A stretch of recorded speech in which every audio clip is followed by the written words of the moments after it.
back to the Business Simple podcast. It's your host, James. With me today, I have Tom Hardy, the recently appointed sales director of WHITEFOX Real Estate Christchurch. He's leading the charge in the city's competitive property market with a really innovative brand. We had Marty on the podcast a couple of weeks ago. I'm pumped to see what you guys can do here in Christchurch. Before real estate, Tom spent years as a professional golf coach, and obviously that helped him with his leadership and communication skills. He could never quite nail my drive, no matter how hard I tried. We had a few sessions. I was a lost cause.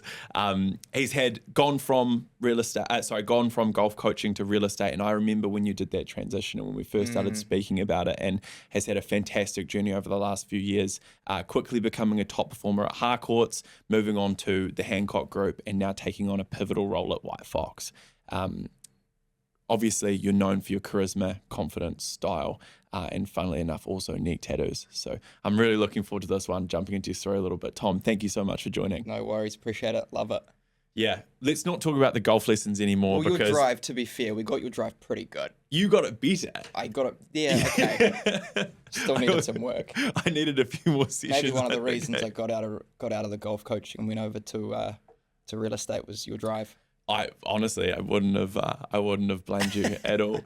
So talk me through it, Tom. Obviously, I'm privy to a lot of information about you. I've known you since high school, but run me through your journey. Obviously, the position you're in now is fantastic, but I know there's a lot of steps that have gotten you here, from golf coach to real estate, and what that's all been like.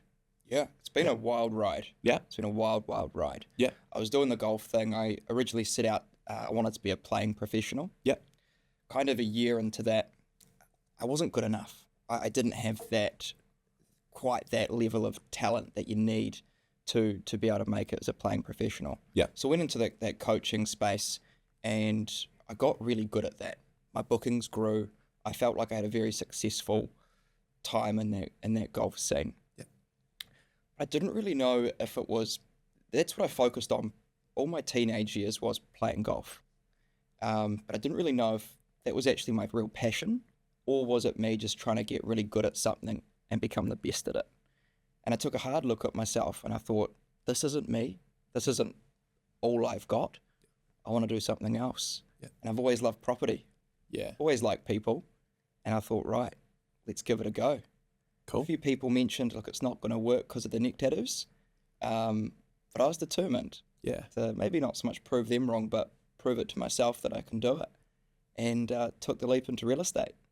And I suppose it's, it probably doesn't suit just as many people as it does suit, right? Like it's one of those things, it's just a clean. Yeah. I mean, I remember when I started out Digital Simple and everyone was just like too young, and then got a couple of clients on board, got a thing, and then too flashy, and then too this, and then too, like, it doesn't matter what point you're in, there's always going to be a reason why someone wouldn't work with you. It doesn't. Exactly. Yeah. There's people that won't work with me maybe. Yeah. And that's fine, but I like working with good people, and there are a lot of people apparently that do want to work with me. Yeah. And they should, because they have a positive experience. Yeah. But if people want to work with me, then they're my people to work with.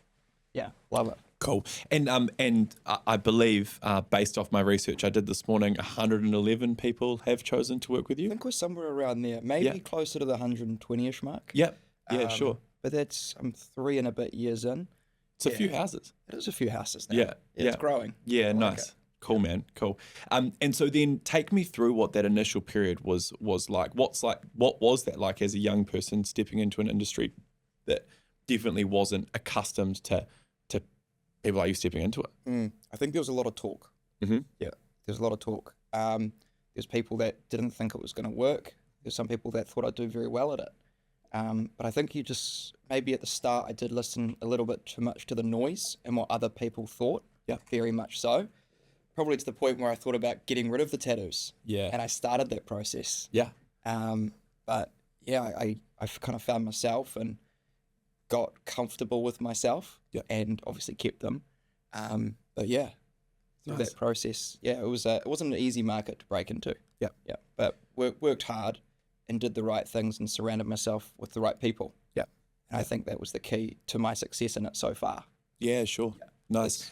And a big trend when I was looking into as well was like a tone of do the work, Yeah. put the hours in, be the person that follows up, does what they say they're going to do, that sort of thing. Correct. Is that something that's been inspired by your golf stuff, by your mentors early on? Is that just how you are? Yeah, I think that's how I am. Yeah. When I do something, I want to do it to the best I can. Yeah. Yeah. Do it 110%. Mm-hmm. And going through the ranks, doing the real estate, selling, another house, another one, your repeat clients start to come back to you because you do the right things, because you give it 110%. Yep.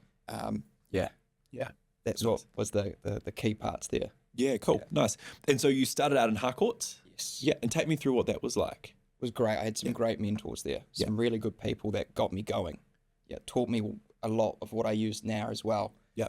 But I kind of felt like there was more for me out of Harcourts. Yeah. I wanted to be a little bit more myself, and that led into the Hancock Group transition. Nice. And what was that like going from very established long-term real estate agency to a startup? Yeah, almost wasn't Yeah. it? Yeah. Not as hard as you think. Yeah. It was okay. It Yeah. was the right natural progression for me. I stopped wearing suit and tie. It was a little bit more relaxed and casual, a bit more relatable. Yeah. And that's what I'm enjoying about going into the boutique agencies. Yeah.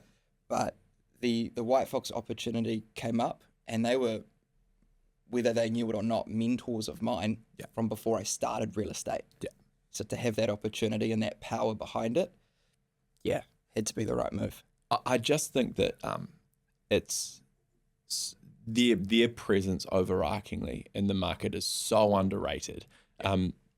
Marty's as a person, and obviously having the privilege of having him in this room and getting to talk to him like this was really special. Yeah. But even I've watched what they do from a marketing perspective as a passionate marketer that loves that stuff, and have just been like, who are these people that have this way of doing things that's so different, and this ability to execute on it that I just haven't, like, I've seen people try be different and look like idiots. Yeah. 99 out of 100 times. Yeah. And then you see people kind of almost model off unique businesses, and because if you look at a company like WHITEFOX, and like Marty mentioned this, he's like, we've been mimicked many times, but we haven't been executed very well. Like people haven't done it their own way very well. Correct. Ever really. And so they're real, he used the word mavericks. They're mavericks in that market. They're bold, they're polished, and they're matter of fact. Yeah. And they've got the right people in the right positions. Mm-hmm. And you can't recreate some of the personalities and some of the people in that company. Yeah. And that's why the people that have tried to recreate it can't. Yeah. Because they don't have the people that WHITEFOX have. They don't have can't execute it like WHITEFOX can. Yeah. And that's why WHITEFOX has been so successful. Yeah. And they are such good people. Yeah. Like Marty and his family, Rory, the CFO, the CMO, like that, just everyone there is incredible. Yeah. Yeah. Yeah. I agree. And we've had a few dealings with Taylor, the CMO, and creative genius. but like so nonchalant and relaxed about it. It's, So good, it's eh? yeah. He's just a legend, and he's just cool. We just messaged through Instagram. He's like, hey man, when you're posting this, we're thinking about chucking this stuff. I'm like, oh bro, you go. Like you guys have got the following. love it, eh? I like people who are extremely capable but don't take themselves too seriously. I think that's a fine balancing act. Yeah. Yeah. Absolutely. Nice. And so, what was that? I mean, just out of my own personal curiosity, what was that like when you were in the Hancock Group? Obviously, reasonably happy, like and then you get a message from someone like Marty Fox. What's that feeling like? I was a little shocked at first. Mm-hmm. He came in his company Matter of fact. very matter of fact, Yeah. very bold, very straight to the point. Yeah. I didn't do too much with it at the start. A good reply back to him. I actually bounced it off Medi, who's the director of the Hancock Group, and talked to her about it very quickly on. Yeah. And not much happened in that space. And Marty and I kept in touch, and I just knew that was the mentorship that was going to take myself and my personal career to that next level. Yeah. Yeah, and that opportunity. And I thought Christchurch would be great for WHITEFOX as well. It needs it. Mm-hmm. There's nothing here like it. So yeah, it was incredible. Yeah. We would I got a random FaceTime from him on Christmas Eve, and he's like lying in bed, just chilling out because he's such a busy man. Yeah. And he just gave me so much time a day, so much insight, mentorship. It was incredible. Yeah, nice. Yeah, I completely agree. I'm still buzzing off the episode that we shot with him. Yeah. That was cool, hey? Yeah. I had a good listen to that, and I thought, even I picked up things off it. Yeah. Yeah. It's an encyclopedia. Yeah. It's awesome. For There's sure. so much himself too. I know. That I think is the thing that's probably stood out to me the most, that I've been trying to process. I think a lot. So if when I have interactions with people, when I sit on stuff and I'm like, what's me being myself if that's him being himself, and trying to figure that out, and then just relaxing into that as who you are. Like trying to be someone else is silly, and he's not trying to be anyone else. Going through Harcourts and very much my past couple years, I very much tried to be someone I'm not. Yeah. I don't know who those people were, but I wasn't being my true self, and that's something I've really learned and understood in the last 6 or so months. Yeah. Is I used to I'd go buy stupid stuff. Yeah. To maybe impress others. Yeah. Needing that validation, and it just wasn't me. Yeah. And I've really come to terms with that through NeuroFit. Yeah, I was going to say this is a logical transition to NeuroFit. Shout out Rico, because me and you are both. I think we're about the same time through it. Yeah. Incredible. Yeah. And it made me face, who do I want to be? What's important to me? What are my values? Yeah. Becoming just myself and being the best version of myself. Yeah. And you're just forced to address the feelings that you're running away from with these things. Yeah. And so then you get real crystal clear on it. And like sometimes the results or the way that you feel about stuff afterwards is weird. Like I like my Porsche more, because I'm like, I now know why I do this. I know how much I care about this shit and how much it means to me. Right. And I realize how little this thing is about other people and how much it's about me. Yeah. So it's like enforced. Whereas I think about some of the other, and I'm with you with, I've made some, questionable decisions, as any young person who probably operates. I'd imagine our brains work slightly similar in the sense that, and this is what I've really learned through NeuroFit, is that I can probably attribute a good portion of my success to trying to hide from myself with work and just like aggressively drawing my own self-validation off the turnover of my company or how many staff I've got or whatever it is. Mine was how many houses I sell. Yeah. That was a big one for me. Mm-hmm. But guess what? No one cares how many houses you sell. Yeah. It was put to me by someone that I really take in and appreciate their advice. Yeah. And they said, if someone was at your birthday party and they stood up and did a speech and they said to you, wow, Tom's great. Isn't Tom great? He sold X amount of houses. It's awful. Yeah. I don't like that. Yeah. But someone that stands up at your birthday and actually says what a good person he is, he gives it 110%, he's honest, he's, all these things, feels a lot better. Yeah. Right. Yeah. I've honestly found like it's unlocked me. It feels like I can work harder for a better reason. I like it. Yeah. It's been really cool. My self-worth was wrapped up in these external things. Mm-hmm. It's awful. Yeah. No, like I said, shout out Rico. It's a really cool. So good. Yeah. Nice. Hey, so you took quite a big career pivot from like professional golf essentially to real estate. How was that transition? That's a good question. Yeah.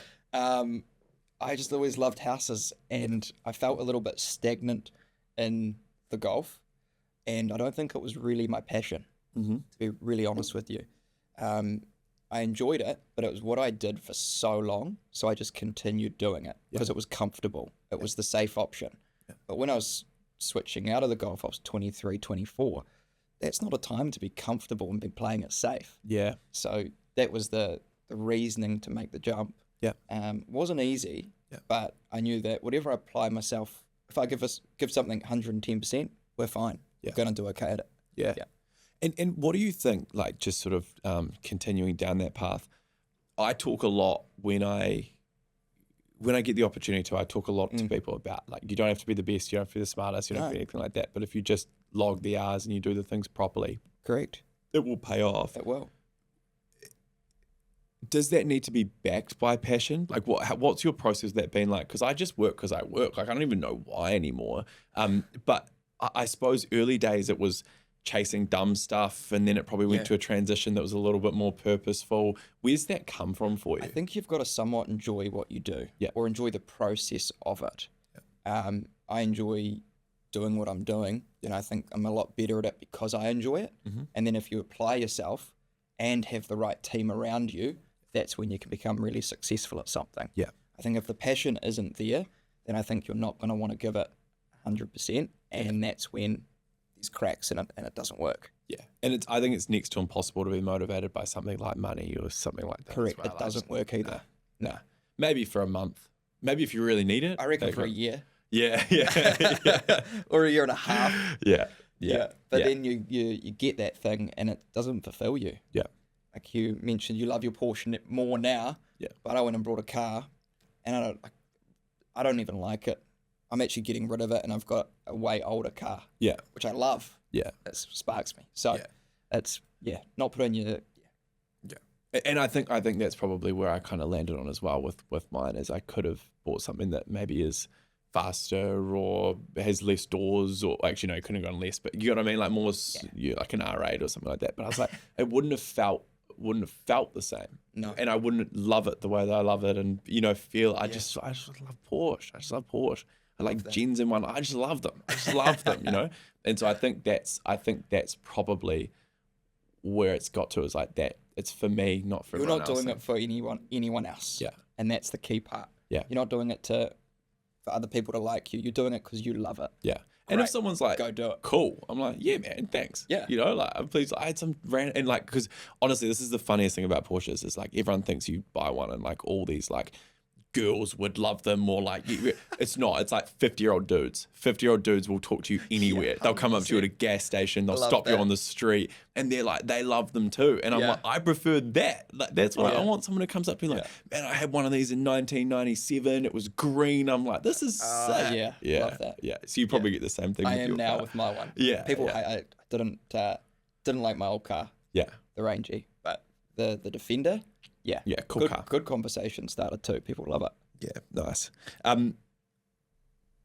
Looking back at your early days in real estate, was there a specific, was there any sort of tipping point or anything for you where you realized you might sort of be onto something?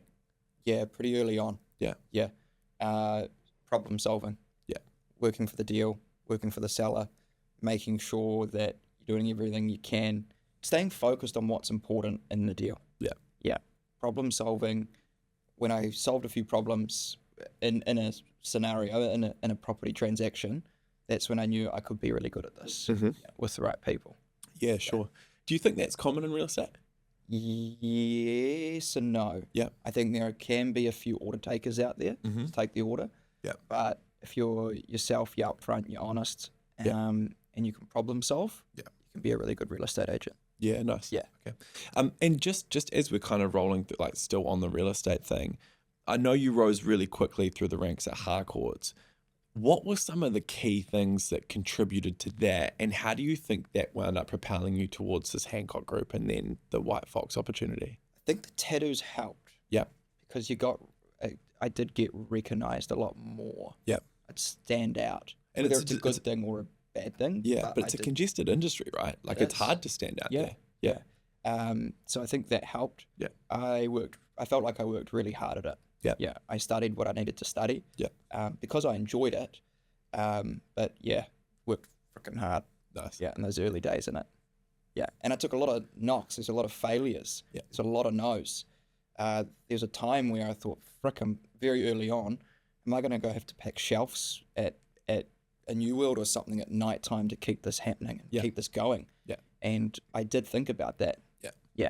Glad I didn't. But I was prepared to. And that was early on. So it wasn't all easy. But with the hard work, we're still getting there. Nice. But that's a very big part of the early days. And I know that you've your brother's now involved. Oh yeah. In your team as well. What's that like? So good. We've got a great relationship.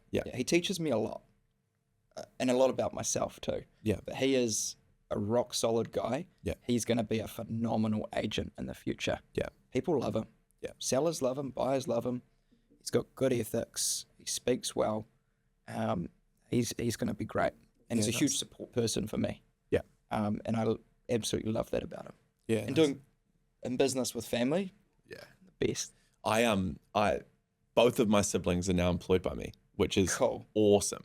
I love it. But so I've gone through this real interesting, me and my brother have had like an interesting relationship forever. He's in doing some cold calling for Digital Simple now, because he said to me, look, I'm going to go to Europe at this time and I want to come to Christchurch. I want to work and I don't want to work in a bar. If there's anything that I can come in and do for you, like I promise I'll apply myself. Also, so I was like, fine, you can do cold calling, because I was like, you can cut your teeth. Little fucking. So anyway, Poor boy. Came in. Yeah, well, honestly, I was like, look, here's the job. Yeah, here's the job. This is what you can do. Here's how it works. And I've been nothing but impressed the entire time that he's been here. Yeah, and like it's just that the ability to be able to speak so freely, just be able to be like, man, I need you to give me some meetings, man. Like I need, and he's just like, yeah, okay. And he's real smart. He's intelligent. He's smarter than me by a landslide. Yeah. But he's still just willing to like lock himself in a room and make 60 calls a day and not. Do you think your relationship's grown because of that? 100%. Yeah, that's how I feel as well. I worked with my dad at MediWorks for a couple of years when I started. That was good for our relationship. Sam being here, I just have a newfound level of respect for him, because like I never studied, I never did anything like that after school, and so I'd kind of just looked at it like, oh, here's the kid that just goes to university down in Otago and just drinks piss and fucks around for like 5 years and just lives in a shitty flat, and that's pretty much what he does.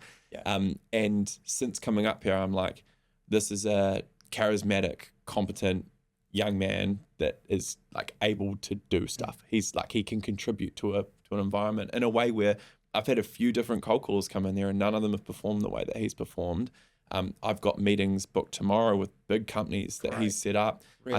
I think he's booked us about 40 appointments this year, 50 appointments this year. Yeah. Real asset to the business. Like an actual asset. And so I'm like, that's wicked, because you told me you were going to contribute. Yeah. And then we needed a nanny and my sister was looking for part-time work and we're like, oh, this is awesome. Do you want to do this? And she's like, yeah. So good. And so it's like just being able to, it's special, man. Like that stuff means a lot. And I know you'll feel the same, is not only are you able to help them, but if you have the right siblings, they'll also help you, and that's a really nice arrangement. Yeah, it is. Yeah. Loving working with him. Yeah. And watching him grow and get better at his job. Yeah. And overcome things as well. It's fantastic. I wouldn't have it any other way, and I hope we can keep working together for a very long time. Yeah. Nice. With the transition over as well, I did give him the option of, hey, this is what is kind of happening. Yeah. You're more than welcome to do your own thing. Don't feel like you need to come over if you want to stay. And he's like, nah, I'm with you. Yep. Yeah. We're gonna go do it together. Love it. I love that. Yeah. Talk to me about Andy too, coming on board. He's the rudder, man. He's rock solid anchor. Yeah. He's so cool, calm, collected, and just a great guy. Yeah, just so likable. So likable. You can't not like him. Yeah. He's always just so solid and calm and just great to have. Yeah. So he's a great asset for me. Yeah. And how did you guys stumble across him? Because he had his own thing, I believe. He did, yeah. We've done a couple of deals together just as agents through that time. And then as my conversations were happening with WHITEFOX, Marty said, look, how do you feel about Andy coming in and being a good support for the team as well? Yeah. I was like, love it. Yeah, cool. Yeah. And then we just spent a little bit of time together. We're like married. Yeah. We chat all day, every day. Nice. It's great. Nice. And you've got your first WHITEFOX deals live in the market. Yeah. Hopefully sold by the time this goes live. We've actually had a couple under offer through the first weekend. Yeah. Yeah. Yeah. Wow. Cool. The transition was really seamless, which was great, because we're so prepared, and WHITEFOX is so bold. It's polished. Yeah. As a matter of fact, there's really no cracks. Yeah.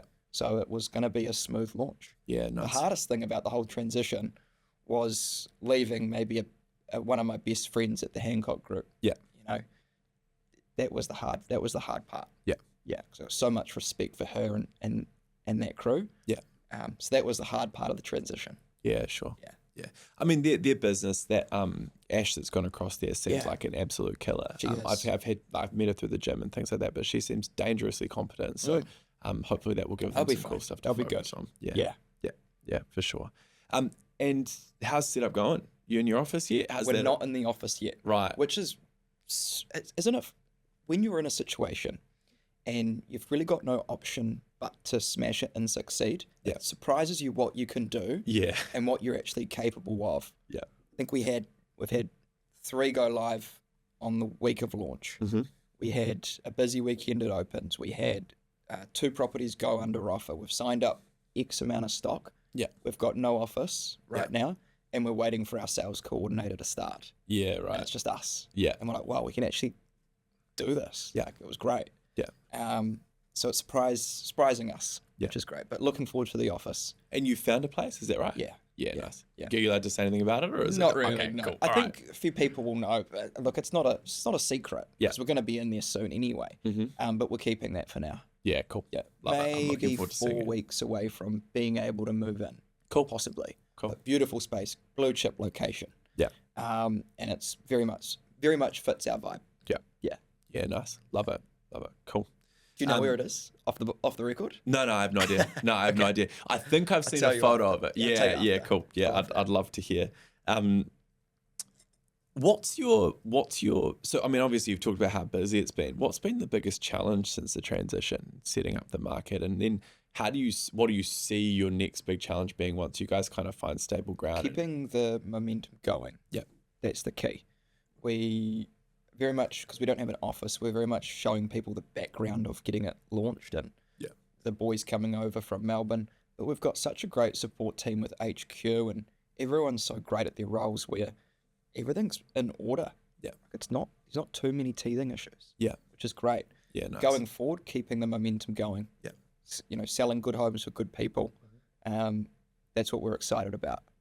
Yeah. Nice. And I suppose that's probably the same no matter what Yeah. office you work for. Yeah, absolutely. Yeah, Yeah. completely. Yeah. But there's a bit this spark with WHITEFOX. There's this like fun. It's different. Well, it's not different, but it's so polished. It's energizing. Yeah.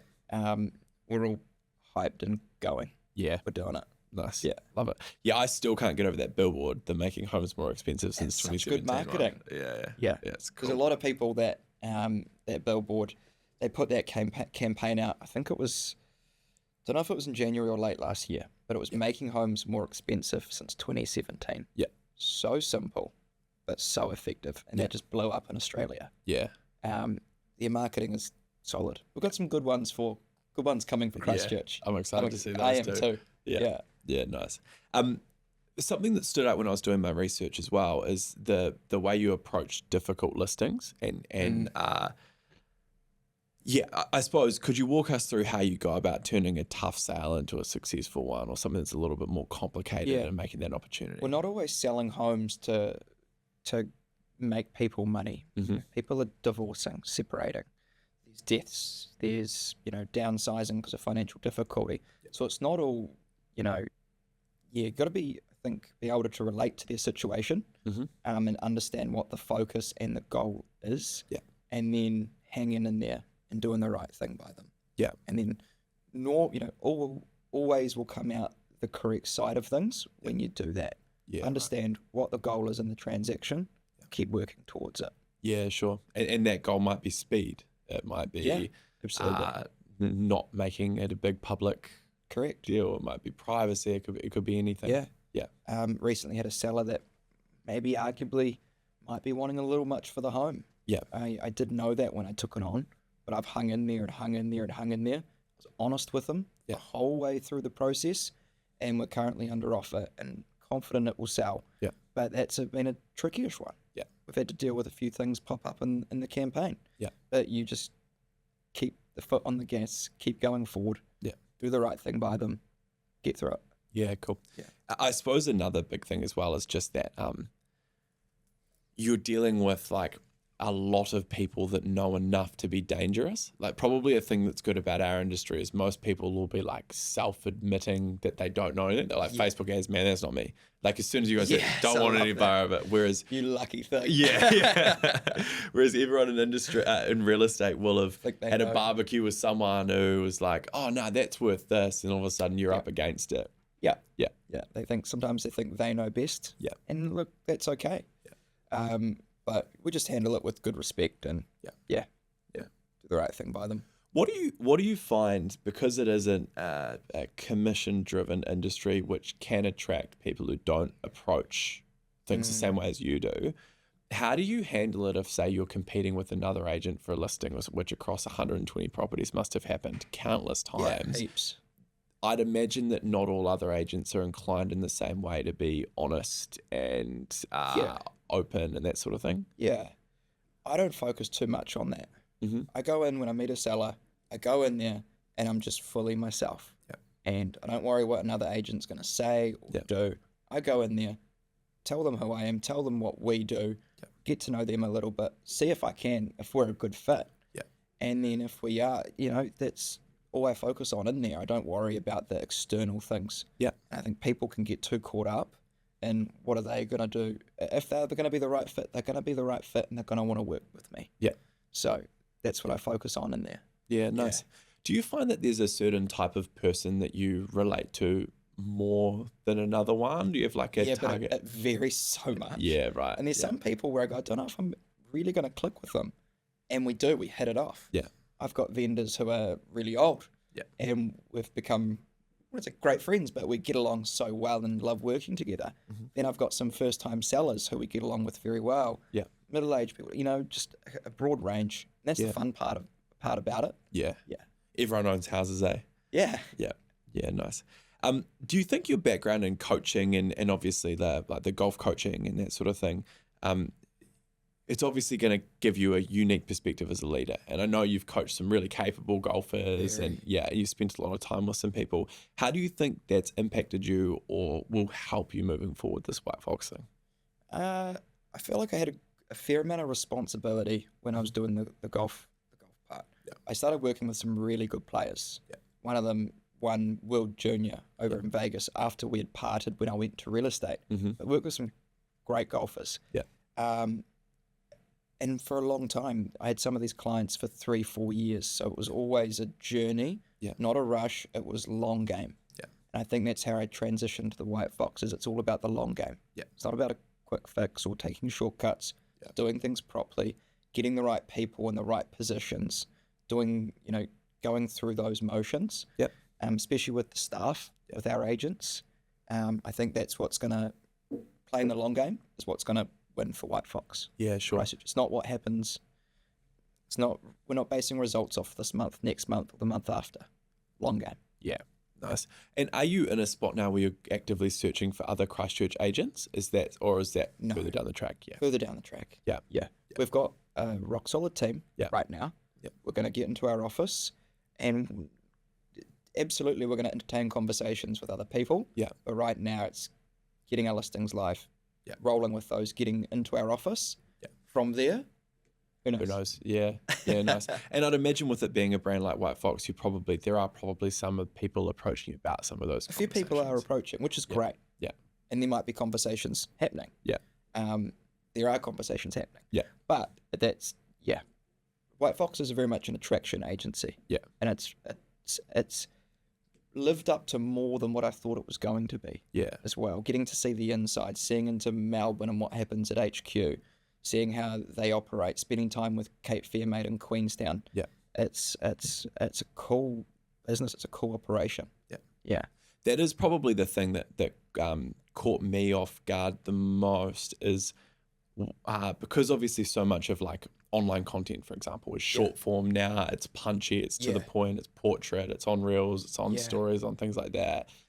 I didn't realize because say a guy like Marty or Taylor I've seen in some things before or whatever it is, they do the short form thing so well because they need to. I didn't realize how much more WHITEFOX suits long format content because it gives you an opportunity to showcase competency and capability better. You sort of need 3 minutes to get a feel for how good that, not 45 seconds. So understand. Yeah. It'll be it's definitely exciting to watch. Sellers are loving it too. Yeah. Our sellers going over to WHITEFOX, they're really enjoying how it feels. Yeah. I don't think there's any agency can give a seller the experience like WHITEFOX can. Yeah. It's awesome. Yeah. It's so cool. What do you think about, and because I've never been, I'm sort of sitting on the other side of it, obviously, with my involvement in agentery, but Yeah. how do you like that more storytelling style video Show, content? don't tell. Yeah. Show, don't tell. Yeah. Get the results to the talking. Show Yeah. people the back process to it. Show it to them raw as Yeah. well. It's just being ourselves and myself and not sugarcoating things, but not putting on a front. It's just raw. Show, don't tell. And I'm enjoying that. I like that. Yeah. I think that the as I've been watching some of the videos over in Aussie and things like that, there's some such cool stuff coming out of there. And obviously it's led by that HQ team. Yeah. But it'll be interesting to see that impact a market like I've got the Christchurch. back end to do some really high quality, Mhm. high quality marketing, high quality negotiating, high quality experience. It's great having them. Yeah, nice. And a lot of them are geniuses at what they do. Yeah. And industry leaders. So Yeah. have their support. That's great. Yeah, cool. Cool. In an industry, obviously, where appearances matter, and I know we've touched on this slightly, how, and you also, it's worth noting, like Christchurch is reasonably conservative as an overarching environment as well. How do you think your appearance has influenced your career and how clients perceive you and things like that? It's a good question, man. I don't always have the answers for this one. Yeah. To be really honest, I don't. Yeah. I think there's some people that may not work with me because of that. Yeah. That's okay. They're just not going to be my people. A lot of people will work with me, but I think I stand out because of it. And the tattoos were a long time ago as well. This is like 2017, 2018, 2019, 2017 actually. Yeah, 2017. I've gone through a phase where I wanted to get rid of all of them because I care too much about what other people think. I'm out of that now, and I'm just comfortable in my own skin and with who I am. I forget I have them. Yeah. I saw someone with neck tattoos the other day. I was like, holy crap, he's got a lot of tattoos. Actually, so do I. I do, and mine I forget I have them. I know mine are nowhere near as bold as yours, and you can't, like, if I'm dressed like this, you can't even really tell I've got any. Yeah. But I'll see a photo of myself wearing like shorts and a t-shirt or something, and I'll be like, fuck, I'm tattooed. Yeah. And like that's even with, I don't even, because I like I said, you wouldn't even, if you couldn't see it, you wouldn't even know. Yeah. But because it's just my arms and leg, I can see them. But I even funnily enough, man, like even I've gone through my own internal conflict with it too, where you do, and it's funny because there'd be like 20 people who'd look at them and be like, that's sick. And there'd be one person who looks at them and is like, I'm not sure about that. And that's what creeps into your brain. It does get in your mind and it does stick. I remember I was in a cafe with one of my old manager's mentors, and he introduced me to this gentleman at the cafe, and the guy said, oh, the tattoo's probably not for me, I'd use someone else. Ouch.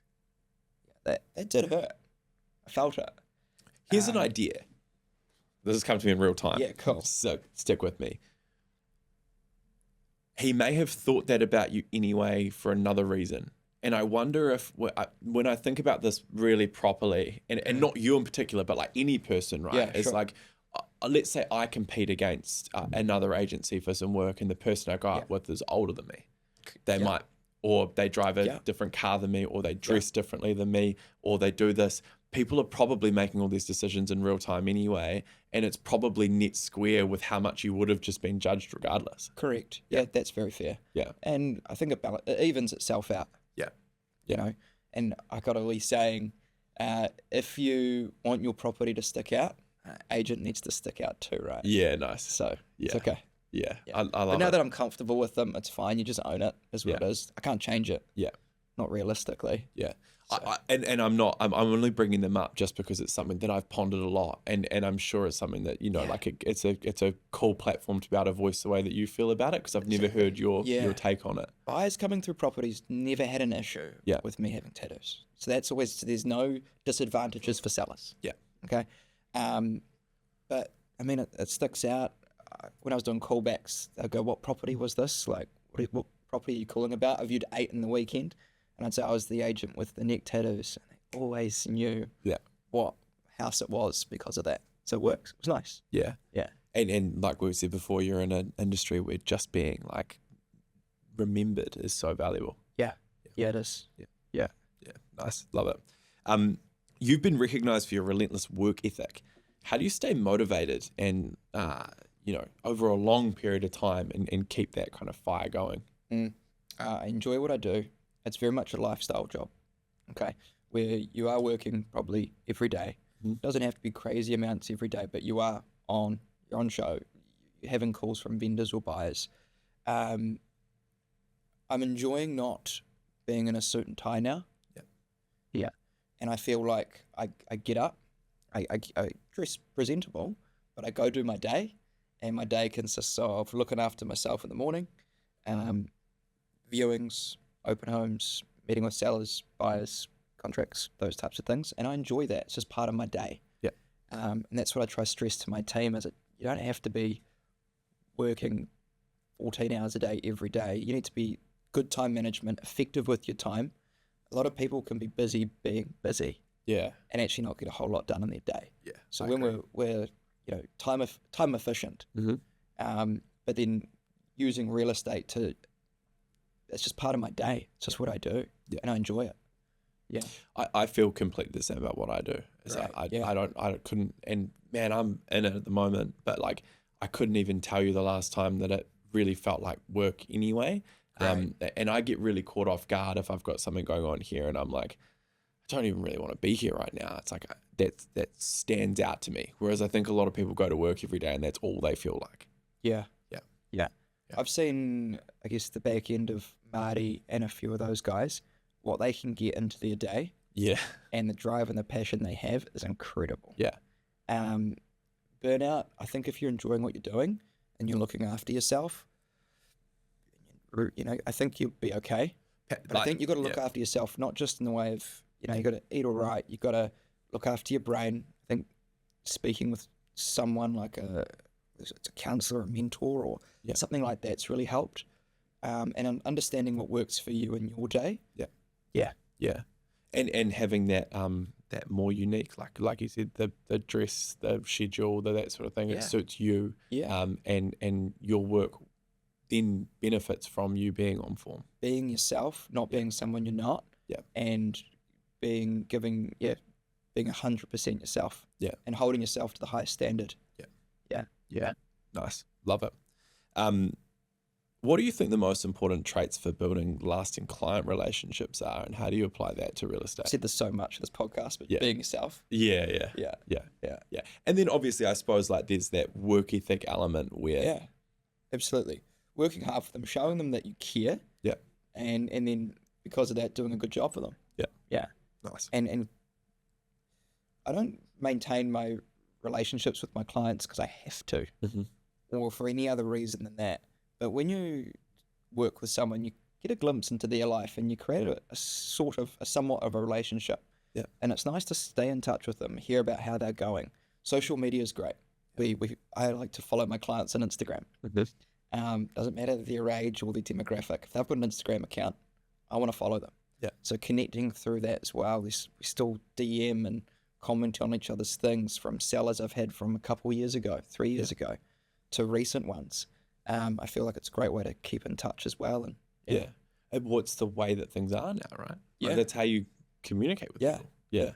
I said to Ryan the other day, I said, you need to follow these people on Instagram. Like, these are cool people, like lovely people. Yeah. Like, great way to keep in touch and connect, because they're not selling right now, but they'll sell in a few years. Yeah. And they're fun to talk to and hang out with. Yeah.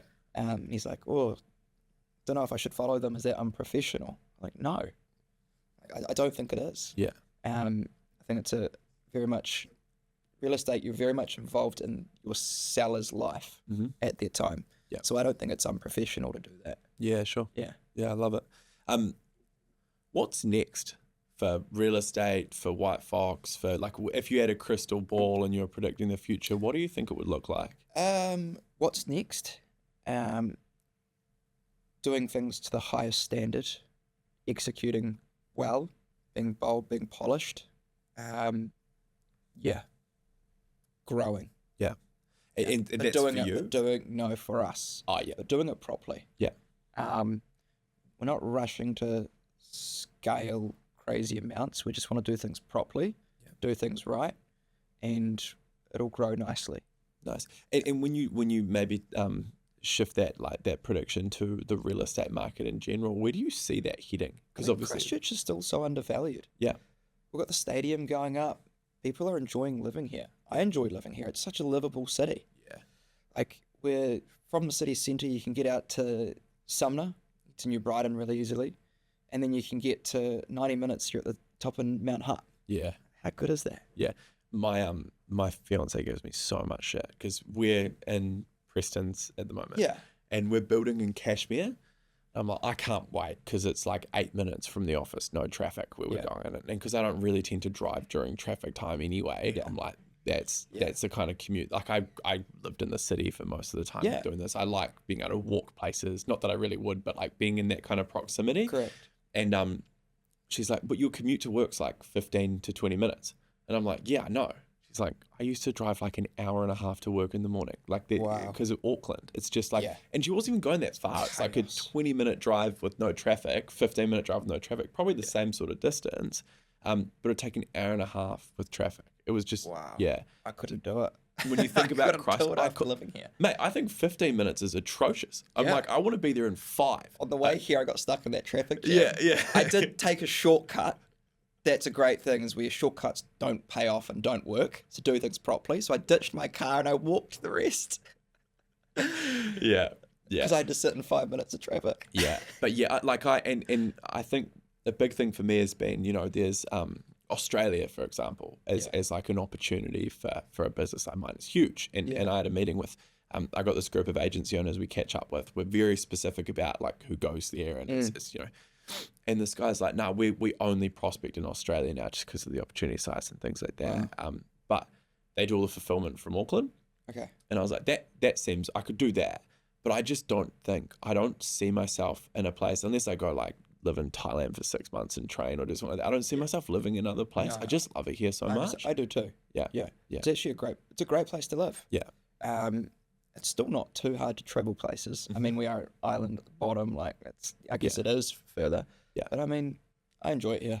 I think it's a great city. Yeah. Yeah. But if you think about it, you're what, 5.5 hours to Queenstown, like you said, an hour and a half to the top of Mount Hutt. Yeah. Adventure park just around the corner, stadium going in. It's you can surf and you can go skiing on the same day. Yeah. Pretty cool. Yeah. Pretty cool. Yeah. Awesome, man. Hey, I've got a closing question that I ask everyone. If you were to go back and if you could start again from when you left Beads, first went into golf coaching, all this transition through, and you could change one thing about your journey so far, what would it be? Great. Love that. Nothing. Yeah. Yeah. I've been through a lot of ups and downs. I've made a lot of mistakes. But it's all led me to where I am now. Yeah. And the person I am. Yeah. There's things where I look back and go, oh, I can't believe that. Yeah. But it's all part of your journey, and I wouldn't be the person I am now without all of that. Yeah, nice. So, nothing. Yeah, nice. I love it. Cool, man. If someone's listening to this, they like what you're up to, where do they find you? How do they keep up with what's going on? Tom Hardy, WHITEFOX. Yep. Easy. Cool. Love it. Hey, that was just as much fun as I thought it would be. Thank you so much for coming on. Appreciate your time. It's always good to chat and connect. I love it. Yeah. You're a good man. Appreciate it, man. If you've listened this far, thank you very much. Make sure you follow us on Spotify. Check us out on YouTube. If you want to see myself and Tom while you're listening to this, we also post clips across social medias and that sort of thing. So check us out there too. Thank you very much, and I'll see you on the next one. Cheers, Tom. Peace.